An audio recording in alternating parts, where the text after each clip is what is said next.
Good morning. কেমন আছো তোমরা? আশা করছি সবাই খুব ভালো আছো, আর আমি ভালো আছি। আজ সকালবেলা ঘুম থেকে উঠেই আর কি ব্লগটা স্টার্ট করলাম। এখনও কোনো কাজে হাত দিইনি, কিছুই করিনি। সকালবেলা ঘুম থেকে উঠেই চলে এসেছি, দেখো, রান্নাঘরে। এখন বাজে না প্রায় 7টা 10। আজকে উঠেছি এতটাই লেট করে, আর কালকে ঘুমিয়েছি না রাত 1টাতে। একটা কি আরও বেশি হয়ে গিয়েছে। রান্না শেষ করতে তো 12:30 হয়ে গিয়েছে। ওই জন্য ঘুম থেকে উঠতে একটু দেরি হয়ে গিয়েছে। ওই জন্য ঘুম থেকে উঠেই বাসি জামা কাপড়টা চেঞ্জ করেই চলে এসেছি রান্নাঘরে গ্যাসটাকে আগে ভালো করে মুছে নেব, নিয়ে ভাতটা বসিয়ে দিয়ে তারপর অন্যান্য কাজগুলোতে হাত দেবো। চলো, সকালে উঠেছি। আমি আগে 1 গ্লাস জল খাবো, না হলে কোনো কাজে আমার মন বসবে না, কোনো কাজে আমার হাতও লাগবে না। চলো, 1 গ্লাস জল আমি খেয়ে নিয়ে তারপর টুকটুক করে আর কি কাজগুলো শুরু করি। ছেলে যাবে স্কুলে, অনেকটাই লেট, আর বকবক করবো না। চলো।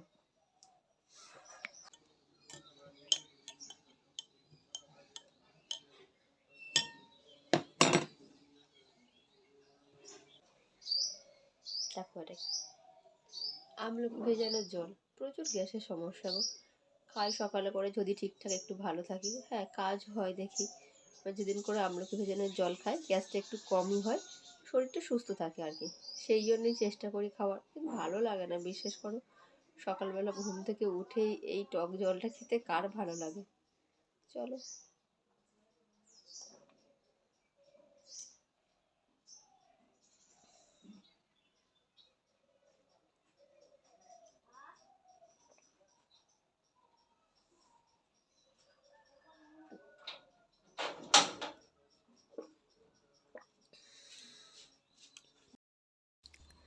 চলো, কাজে অনেকক্ষণ ফাঁকি দিলাম সকালবেলা ঘুম থেকে উঠে। যাই চলো, এবার টুকটুক করে কাজে কর্মে লেগে পড়ি। অনেকটাই লেট হয়ে গিয়েছে বকবক করতে করতে। আর জানো তো, বেশি একটু বকবক করতে আমি একটু ভালোই বাসি, সারাক্ষণ কথা বলতেই থাকি আর কি। যাই হোক চলো, এখানে দেখো গ্যাসটাকে মুছে নিচ্ছি। গ্যাসটাকে মুছে নিয়ে আর তারপর আমি বসিয়ে দেবো আর কি ভাত। কারণ বলো তো 7টা 20 বেজে গিয়েছে, আর ওই জন্য হচ্ছে কি আর দেরি করা আর যাবে না, কেন যেহেতু পিকুবাবু তো স্কুলে যাবে, ওই জন্য। দেখো এখানে ভাত বসিয়ে দিয়েছি, আর আমার ভাতটা ফুটেও গিয়েছে। আর এখানে পিকুর জন্য করছিলাম আর কি ডিম টোস্ট। ওকে একটু ডিম টোস্ট করে দেবো, দিলে আর কি সকালে যে খাবারটা আর কি দুই ভাইয়ের আর কি খাওয়া হয়ে যাবে। দুজনের দুটো ডিম টোস্ট বানিয়ে দিলাম, দিলে আমার কাজটা একটু হালকা। ওদের খাওয়ানোর আমার আর ঝামেলা থাকে না। আর অন্য কিছু করে দিলে না, আমাকে নিজে বসিয়ে আর কি খাওয়াতে হয়। আর ডিম টোস্টটা দিলে ও একা একা সুন্দরভাবে খেয়ে নেয় আর কি। যাক চলো, ডিম টোস্টটা এখানে বানিয়ে নিয়ে হচ্ছে কি সবজি কাটতে হবে। দেখো এখানে আজকে দেখো সবজি কাটতে এসেছি, কাঁচা টমেটো কাটছি। কি করব বলো তো, কাঁচা টমেটো দিয়ে না একটা চুনো মাছ দিয়ে আর কাঁচা টমেটো দিয়ে একটা তরকারি বানাবো। এই তরকারিটা না খেতে না দারুণ স্বাদের একটা হয়। ছোটো ছোটো করে টমেটো কেটে নেব, আর তার সাথে ছোটো সরু সরু করে আর কি বেগুন কেটে নেব, আর একদম সরু সরু করে আর কি আলু টমেটো আর বেগুন দিয়েই আর কি তরকারিটা বানাবো। অন্য কোনো সবজি আর এর সাথে যাবে না, আর দেবো শুধু চুনো মাছ। তাহলে চলো সব সবজিগুলো টুকটাক করে কেটে নিই, আর তোমরা পুরো ব্লগটি দেখতে থাকো, আশা করছি ভালো লাগবে।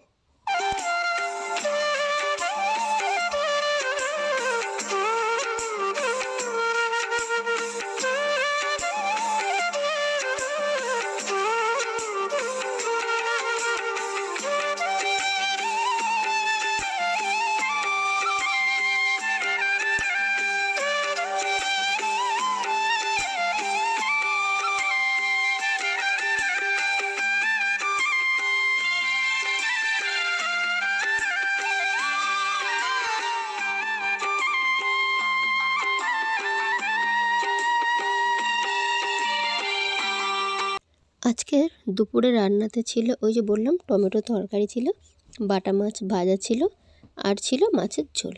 ব্যাস, মেনুটুকু আজ এটুকুই ছিল। আর আগামীকাল তো সরস্বতী পুজো। দাদাকে বললাম যে আমি মাথায় একটু শ্যাম্পু করব, তুমি একটু মাথায় আমাকে একটু তেল মালিশ করে দেবে। তা বললো ঠিক আছে, তুমি তেল গরম করে আনো, আমি দিয়ে দিচ্ছি আর কি। সেটাই আর কি, বলো কত ভালোবাসা কত যত্ন থাকলে তবে এমন কেউ করে দেয়, তাই না? আর এখন তো বললে, কাউকে যদি বলি যে তেল মালিশ করে দাও অন্য কাউকে, সবারই কাজে ব্যস্ত, সময় নেই। তাই সেই জন্য আমার নিজের লোকটাকেই ধরলাম, যে কিনা আমার কথাতে আর কি না বলতে পারবে না, তাই না বলো? মানে এরকম শান্তি আর কোথায় পাওয়া যায় বলো? যাই হোক, চলো তেল মাথায় নিয়ে যাই হচ্ছে কি কাজে কর্মে ফিরি। প্রচুর তো কাজ পড়েই আছে, জানোই তো। আগামীকাল সরস্বতী পুজো, মানে তার মধ্যে তো অনেক কাজকর্ম আর কি থাকে। আগামীকাল সরস্বতী পুজো, আর বড় ছেলে বায়না ধরেছে ঠাকুর তুলতে হবে। মানে আগে 2 বছর তুলেছিলাম গো, আর মাঝের 2 বছর আর নানা কাজকর্মে, ছোটো ছেলের শরীর খারাপ, ভাইয়ের বিয়ে, এই করে আর কি তোলা হয়নি। তো এবছর বায়না ধরেছে যে এবছর ঠাকুরটা আর কি তুলতে হবে। তোমাদের দাদাকে বললাম যে একটুখানি প্যান্ডেল করে দেবে, সে তো রেগে আগুন, যে প্যান্ডেল করার কি আছে, বারান্দার মধ্যে চাদর দিয়ে ঘিরে আর কি ঠাকুরটাকে তোলো আর কি, মানে পূজা করো আর কি। মানে পূজা করতে বারণ করছে না, মানে আলাদা করে প্যান্ডেলটা করতে আর কি মানা করছিল। কিন্তু আমি তো ছাড়ার পাত্র নই, যে আমি বায়না শুরু করলাম, ছেলের সাথে সাথে আমিও বায়না শুরু করলাম যে না, আমাদেরকে একটা প্যান্ডেল তোমাকে আর কি করে দিতে হবে। দেখা যাক এই বায়নাটা শেষ পর্যন্ত আর কি সাকসেস করতে পারি কি না। এখন তো মানে স্নান টান করেছি, রান্না বান্না হয়ে গিয়েছে, বললাম যে তুমি খেয়ে দিয়ে নিয়ে তারপরে আর কি কাজে লেগে পড়ো, দেখা যাক কি হয়। চলো জামা কাপড় কটা মেলে নিয়ে আবার একটুখানি বায়না ধরি বাচ্চাদের মতন, আমি আর আমার ছেলে দুজনে মিলে। মানে একার দ্বারা কোনো কিছুই সম্ভব না, আমি একা বললেও আমাকে করে দেবে না, আর ছেলে একা বললেই তো হবেই না, এরকম একটা ব্যাপার। স্নান টান করেছি, করে চলো ঠাকুরকে পুজো দিয়ে আসি। ঠাকুরকে দেখো এখানে ভোগ দিয়ে দিয়েছি, ঠাকুরকে ভোগ দিয়ে নিয়ে ওকে খেতে দেবো, মানে মানে খাইয়ে দায়ে নিয়ে মাথা ঠান্ডা করে নিয়ে তারপর বোঝাতে হবে আর কি, আমাকে প্যান্ডেলটা আর কি করে দিতে হবে। যাই হোক, দেখো আমার গোপসোনাকে এখানে কেমন লাগছে, বেশ সুন্দর লাগছে না? আর চলো, আমার গাছের না অনেক ফুল ফুটেছে আজকে, তোমাদেরকে একটু দেখাই আমার গাছের ফুলগুলো কেমন হয়েছে। দেখো এই ফুলগুলো দেখলে না, মন যদি খারাপ থাকে, মনটা যেন আরও বেশি করে আর কি ভালো হয়ে যায়। বেশ দারুণ দারুণ কয়েকটা ফুল ফুটেছে, মানে জবা ফুলগুলো তো ফোটে, যেহেতু শীত ছিল না অনেক দিন, সেই জন্য ফুলগুলো তেমনভাবে আর কি ফোটেনি। আর একটু যে গরম পড়েছে, মানে আবহাওয়াটা আর কি চেঞ্জ হয়েছে, সঙ্গে সঙ্গে ফুল ফোটা আর কি আরম্ভ করে দিয়েছে। আর এখানে এইটা দেখো, মানে ডালিয়াটা কী দারুণ হয়েছে না? কিন্তু কি বলো তো, কাটা পড়ে যাবে, যেহেতু বললাম যে প্যান্ডেল করব।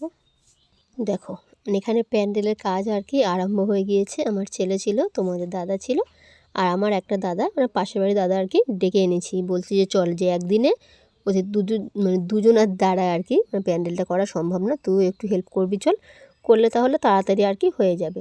বাঁশের স্ট্রাকচার করেছিল, আর এখানে দড়ি দিয়ে আর কি দিয়েছিল, কেন এত শর্ট টাইমে চেরা বাঁশ কাটার সময়ও নেই, আর লাগাবার মতন আর সময় নেই আর কি, মানে কী করে হবে একদিনে। সেই জন্য বললাম যেরকমভাবে পারো আর কি একদিনে আমাকে করে দাও। তারপর দেখো এখানে চালটা কি সুন্দর হয়েছে না? আর তারপর দেখো এখানে কাদা দিয়ে আর কাপড় দিয়ে আর কি প্যান্ডেলের আর কি চারিদিকে দেওয়ালটা আর কি তৈরি করছে, বেশ কিন্তু দারুণ দেখতে লাগছিল। দেখো দেখো প্যান্ডেলটা কিন্তু খুব সুন্দর হয়েছে। যাই হোক, কিন্তু আমার কয়েকটা গাছ কাটা পড়ে গিয়েছে, জানো তো, মানে এটাই আর কি মানে দুঃখের ব্যাপার আর কি। যাই হোক, মানে কিছু ভালো জিনিস পেতে গেলে কিছু তো ত্যাগ স্বীকার করতেই হবে, তাই না? চলো প্যান্ডেলটা মোটামুটি এখানে কমপ্লিট মানে হয়ে গিয়েছে। আর দেখো আমি রেডি হয়েছি ঠাকুর আনতে যাব বলে। চলো এখানে শাড়িটা পরে নিয়েছি, এখনও কিছু মানে মাথা টাথা আঁচড়ায়নি, মানে কিছুই করিনি, তেমন কিছু করার টাইমও নেই। প্রচুর বাজার করতে হবে, জানো তো, মানে একদিনের ব্যাপার যেহেতু, মানে প্রচুর বাজার করতে হবে, ফুল ফল মিষ্টি, মানে বেনে মশলা, মানে সব কিছু বাজার তো করতেই হবে। যাই হোক, দেখো এখানে আমি একদম রেডি হয়ে গিয়েছি। চলো তাহলে যাবো একটু দিদির বাড়ি। দিদির বর হচ্ছে কি ঠাকুর তৈরি করে, ওনাকে আমি ফোন করলাম যে যাইও যাচ্ছি, একটা ঠাকুর আমার জন্য রেডি করো। ওনারা তো প্রচুর ঠাকুর তৈরি করে, আর যে ঠাকুরগুলো তৈরি করেছে আর কি, কিছু ঠাকুর বিক্রিও হয়ে গিয়েছে। আর বললাম আমার জন্য একটা রেডি করো আর কি, আমি গিয়ে আর কি আনবো। বেরিয়ে পড়েছি আমি আর পিকু, চলো তাহলে যাই।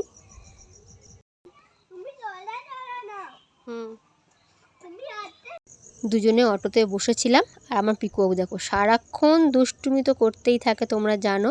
আর একটু অটোতে বসেছিলাম যে আরও 2-1 জন হলে তবে আর কি অটোটা আর কি ছাড়বে, কিন্তু কে কার কথা শুনলে, দেখো না সারাক্ষণ দুষ্টুমি করেই চলেছে। যাই হোক, চলো তাহলে, দেখো এখানে চলে এসেছি আমি। এটা হচ্ছে কি আমার দিদিদের ঠাকুরের আর কি গোলা। আমার ঠাকুরটা আর কি তৈরি হচ্ছে, মানে করছিল আর কি, একটু বাকি ছিল। আর আমি ওই জন্য ঘুরে ঘুরে ঠাকুরগুলো আর কি দেখছিলাম। দেখো ঠাকুরগুলো কী দারুণ দেখতে না, বেশ সুন্দর। আর ওপারে দেখো, ওই দেখো পিকু দাঁড়িয়ে আছে। আমার ঠাকুরটা আর কি একটু বাকি ছিল, সেটাই আর কি লাস্ট ফিনিশিং আর কি দিচ্ছিল। আমি ওই জন্য একটু ঠাকুরগুলো ঘুরে ঘুরে দেখছিলাম। যাক চলো ঠাকুর নিয়ে বাড়ি ফিরি। দেখো বাড়ি এলাম, ঠাকুরমশাই এসেছিলো। যেহেতু কালকের একদম ভোর ভোর পূজা, ওই জন্য উনি এসেছিলো, এসে ঘটগুলো আর কি পেতে দিয়ে যাচ্ছিলো, রেডি করে রেখে যাচ্ছিলো, যাতে ভোরবেলা আর কি কাজের একটু আমার সুবিধা হয় আর কি। দেখো এখানে ঠাকুরটা দেখো, মানে এনেছিলাম আমি যখন নিয়েতে গিয়েছিলাম ভাবছিলাম ঠাকুরটা নেব, মানে কোন ঠাকুরটা নেব, যেহেতু প্রচুর ঠাকুর তো মানে কনফিউশনে ছিলাম যে কোনটা নেব আর কোনটা নেব না। তারপর আমি এমনিতে বলে রেখেছিলাম যে সাদা শাড়ি পরাই মা সরস্বতী আমাকে তুমি দেবে আর কি।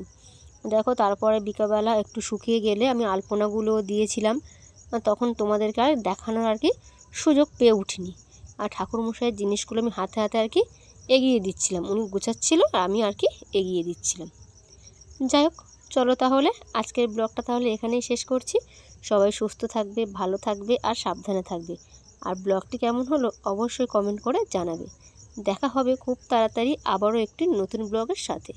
আর কাল তো সরস্বতী পূজা, সবাইকে জানাই শুভ সরস্বতী পূজার অগ্রিম শুভেচ্ছা আর কি। যাই হোক এখন দেখো ঠাকুরগুলো আমার প্রায় সব কিছু গোছানো রেডি। তাহলে চলো আজকের মতন টাটা।